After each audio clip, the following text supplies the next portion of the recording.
नमस्ते. आज आपण आलू पराठा कसा तयार करायचा हे पाहणार आहोत. त्यासाठी 2 वाटी गव्हाचे पीठ घेतले.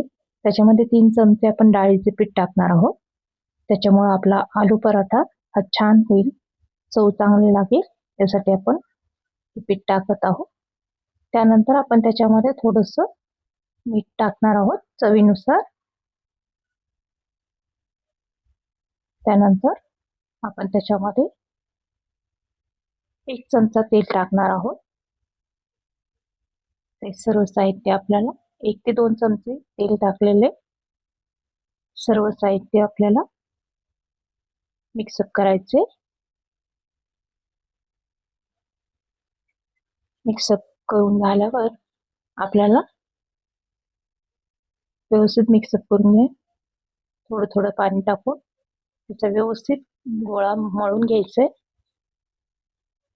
अशा रीतीने थोडं थोडं पाणी टाकून मळून घ्यायचं आपल्याला. जास्त घट्ट किंवा जास्त पातळ करायचं आहे. बघा, व्यवस्थित मऊ असा गोळा आपला झाला पाहिजे.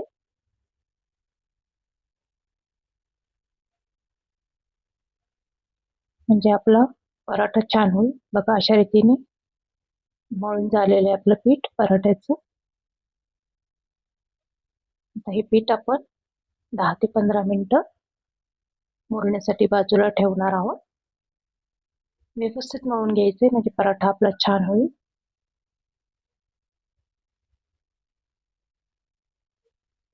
थोडंसं 2 चमचे तेल परत मी वरून टाकून पिठाला लावून ठेवलेले, म्हणजे आपला गोळा कोरडा होणार नाही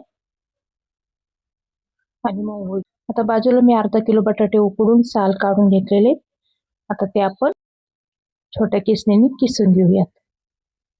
स्मॅश नाही करत, आपण किसून घेते. स्मॅश केलं तर थोडेसे बटाटे मोठे राहतात, आपला पराठा फुटू शकतो. म्हणून अशा छोट्या किसणीने आपण ते बटाटे सर्व किसून घेत आहोत. बघा, छान किसलं जाते. सगळे बटाटे असे किसणीने आपण किसून घेत आहोत. अशा रीतीने आपले सगळे बटाटे किसून झाले.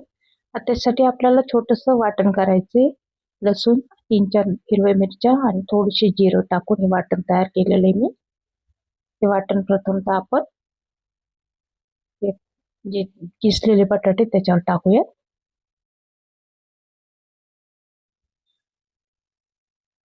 त्यानंतर त्याच्यामध्ये आपल्याला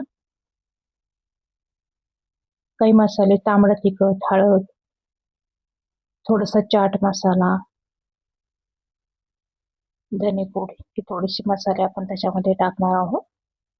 चव खूप छान येते एवढे सगळ्या मसाल्यांमुळं. त्याच्यानंतर बारीक चिरलेली थोडी कोथिंबीर आपण त्याच्यावर टाकत आहोत. हे सर्व मिश्रण आपल्याला थोडं मीठ वरून टाकायचे. हे सर्व मिश्रण आपल्याला व्यवस्थित एकत्रित करून घ्यायचे. बघा, अशा पद्धतीने व्यवस्थित मळून घ्यायचे त्याचा गोळा. बघा, अशा रीतीने आपलं सर्व मिश्रण एकत्रित झाले. आता आपल्याला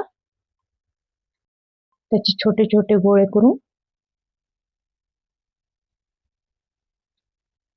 10 मिनिटं मी पीठ मुरायला ठेवलं. बघा, किती सुंदर पीठ आपलं मुरलेलं आहे. छान झालेलं आहे आपलं पीठ. बघा, त्याचे छोटे गोळे मी करून घेते पराठा लाटण्यासाठी. बघा, एवढा छोटासा घ्यायचा गोळा. तो थोडासा बघा छान थोडंसं पिठात बुडवून आपल्याला त्याची लाटी लाटून घ्यायची थोडी.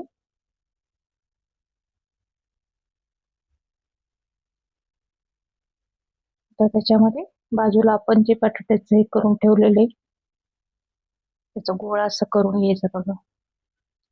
आणि तो आपण चपाती लाटलेली लाटेवर ठेवून व्यवस्थित आपल्याला एकत्रित करायचे ते पीठ. व्यवस्थित आपलं ते गोळा तयार करून घेतलेला आहे बघा. कुठंच हे ठेवायचं नाही आपल्याला.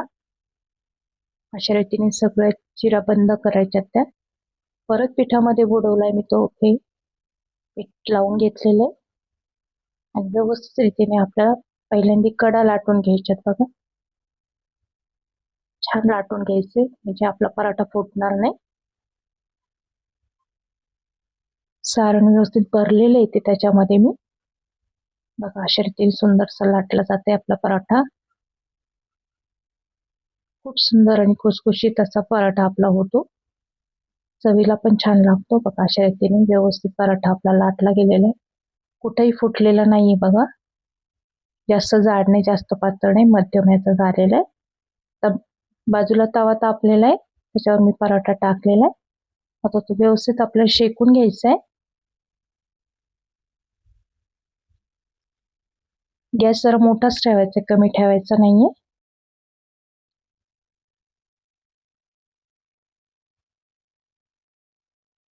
एका बाजूने व्यवस्थित शेकून झाला